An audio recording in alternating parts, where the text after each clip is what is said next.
how I would go from working a 9-to-5 job to becoming an independent entrepreneur making $1 million within the next year. You see, I went from earning $55,000 a year in a job that I hated to having a net worth of over $100 million. And let me tell you, I made so many mistakes. But if I could go back and do it all over again, this is how I would do it, even faster and better. So here are my 10 tips to go from being a 9-to-5 team member to thinking, acting, and earning like a millionaire. Your first step to becoming a millionaire is identifying your millionaire skill. Think about it. What does a millionaire know that you don't know? So this is what I would do. I would go to Google. Google is my best friend. I actually have a hashtag with a sticker that a team member gave me that says, Google that shit, because I say this so often. So you are going to Google occupations of millionaires, and you're going to come up with a list. There's going to be things like engineer, lawyer, entrepreneur, real estate agent, and a whole bunch of other things where people are actually making $1 million a year. And if you put this on a grid where you listed out all of the opportunities, and then you listed your interest level on a scale of 1 to 5 in that career field, you're going to have a better understanding of if you're interested in this thing. Now, the next column to look at is, do you already have knowledge in this area? So you take all of your businesses, you look at where you're interested in, you look at what your skill set is, so you identify which of these occupations you are going to choose to become a millionaire in. So when I was deciding what path I wanted to take in order to become a millionaire,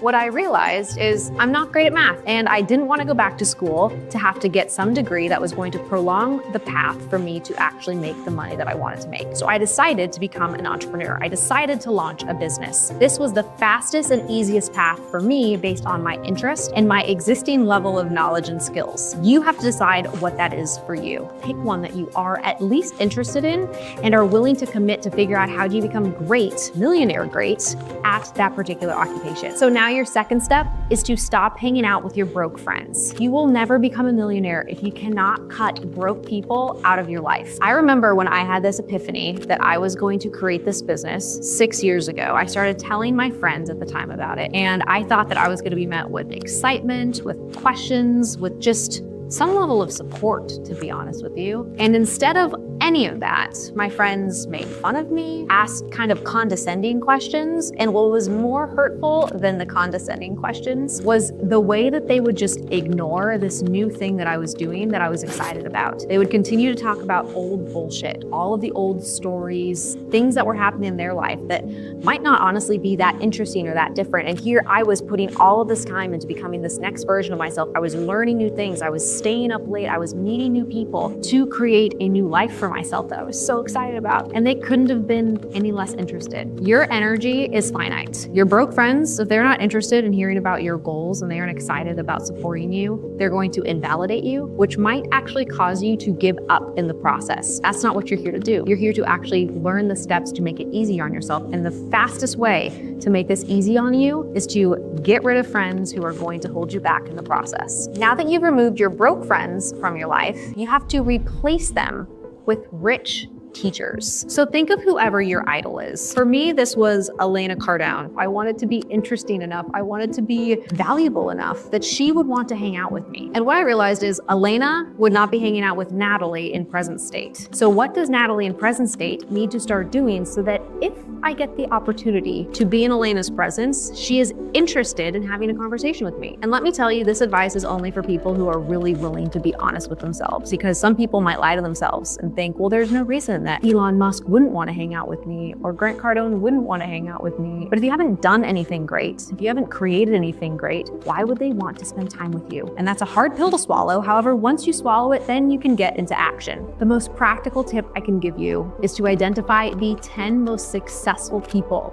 in the specific field that you decide that you want to pursue, or you want to become a millionaire in, and you study them. So I chose the Cardones specifically to study because they had the stats. They were a power couple. They already had $1 billion net worth, which was my target, and they worked together. Those criteria changed everything for me. So this brings me to step number 4, which is stop wasting your time. Time is your most important asset. Your ability to study, to learn, to educate yourself on more mornings, evenings, weekends, in the shower, driving. You use those opportunities to build the skill set that you are learning from the best of the best. For me, that was a combination of podcasts, YouTube videos, and books. I studied every waking minute so that I could get the education, because if you just believed that somebody knew something more than you and that's all you had to do was learn from them what they know that you don't know, that's the hack. But most people study from the wrong people. They don't set the target to begin with. They don't even think that they could become a millionaire.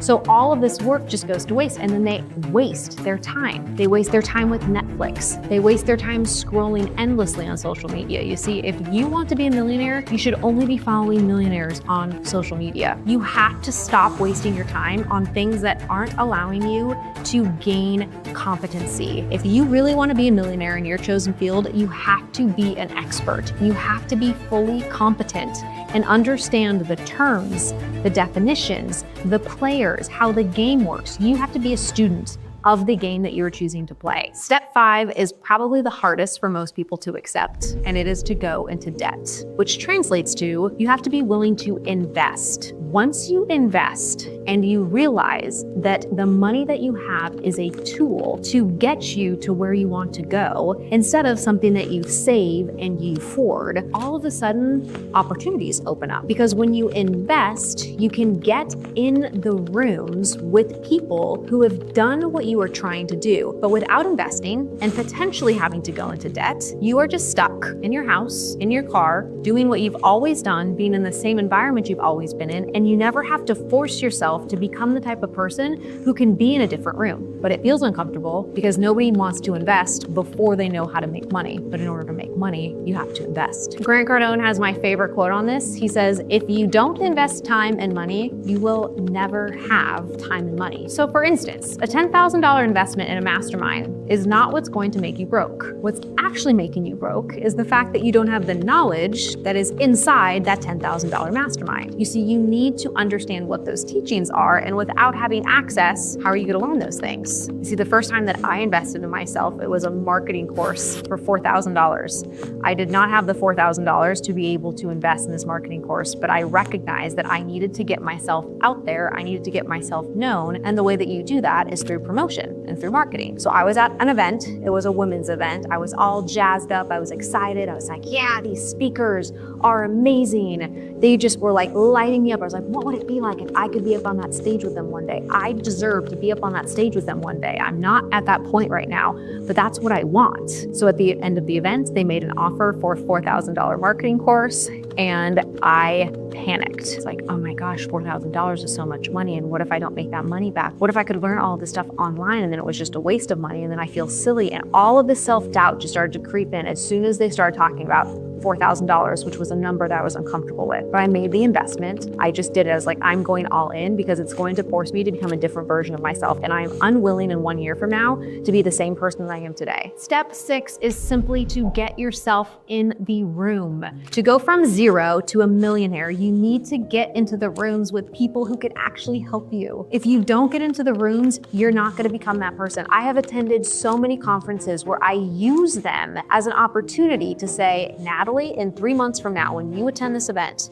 you're going to have completed XYZ project so that you can talk about this, because you know that these types of people are going to be there, and you have to prepare yourself because right now you're lame. Right now you don't have anything to offer anybody. It's just the reality, but you are going to have something to offer somebody, because in 3 months from now, you have a target and you can create something in 3 months from now. You can create a landing page. You can create an offer. You can make movement if you know that you've committed yourself to be in a place in the future. So you become somebody in the process of attending that event that is valuable to the people that you know are going to be there. But you are never going to take the steps that are required if you don't actually commit to getting in the room. This is why for those 10 people that you are studying, find rooms that they are going to be in and invest your money to get in that room, so that when you show up, you are forcing yourself to become the type of person that they would want to spend time with. You get in proximity to people who are making $1 million, and when you are in proximity, you freaking impress the hell out of them. The next step is to find out who is going to be in this room and research the hell out of them. My motto is become the ultimate stalker, but the good kind of stalker. The stalker who is informed, the stalker who does their research and isn't creepy and weird. Don't be that kind of stalker. But the person that actually shows up and has looked up people ahead of time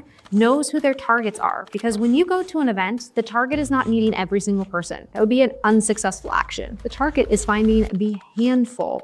And remember this, it is always a handful. You are trying to find a handful of people who can help you get to where you are trying to go. So when you look at the event ahead of time, how can you find out who is going to be in the room? Do they have a WhatsApp group? Do they have a Facebook group? How are people inside this community connecting? What's cool about living in today's day and age is that when you go to an event like this, they are likely trying to build a community, which means that they have some sort of a community already existing ahead of time. So do your freaking research. This is what millionaires do. They always go into rooms totally prepared. Your next step to acting and earning like a millionaire is learning how to sell. Because you see, the richest, most successful people you know, they all know how to sell. Making money is a game comprised of knowing how to sell. Every single day, you're going to have to sell yourself, sell your customers, and sell your future team members on who you are, what you do, and why anybody should care. So regardless of if you want to be an engineer, a lawyer, an entrepreneur, a real estate agent, you have to learn how to sell. So I strongly recommend that you are learning the skill that you decided that you are going to become a millionaire in, while concurrently learning how to sell, because sales will follow you throughout your millionaire process.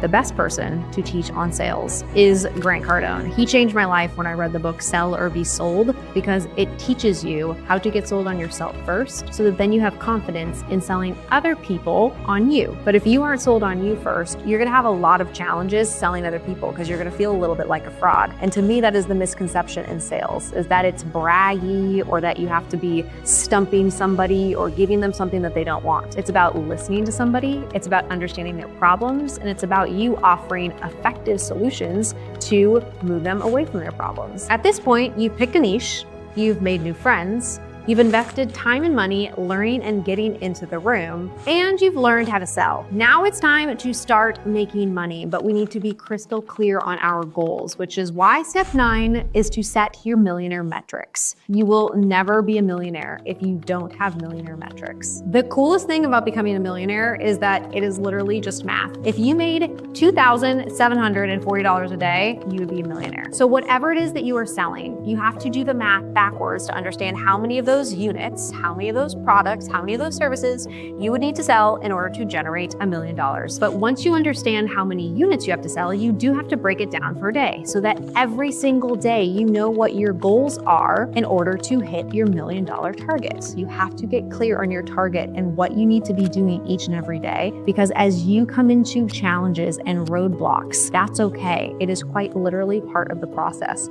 But if you give up on the way because you become unenthused or uninspired, or you're not even looking at your targets any longer, then you're never going to get there. Knowing that you're going to come into obstacles, it's just part of the game. The final step to thinking, acting, and earning like a millionaire is to remind yourself every day that you are still broke. You should remind yourself every single day that you are broke. Now you might be thinking, Natalie, I already know that I'm broke. I don't need to be reminded every day. Yes, you do.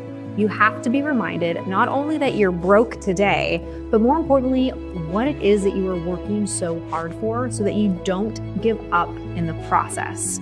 So my process is, I look at my vision board, I look at my bank account, I look at my vision board, I look at my bank account. I go back and forth because my reality doesn't meet my potential yet. Your reality today, where you are, your circumstances, they don't meet what your potential is. Your potential is so much greater than what you've already created. But you have to have this vision of where you're going and have a real strong conviction that you can actually become a millionaire. You can actually have what other people are able to have. You just have to learn very specific things that you don't know now in order to get there. When you simplify it and start thinking about it in that way, you actually can create your dream life. And speaking of creating your dream life, if you want to know my process for how to create a dream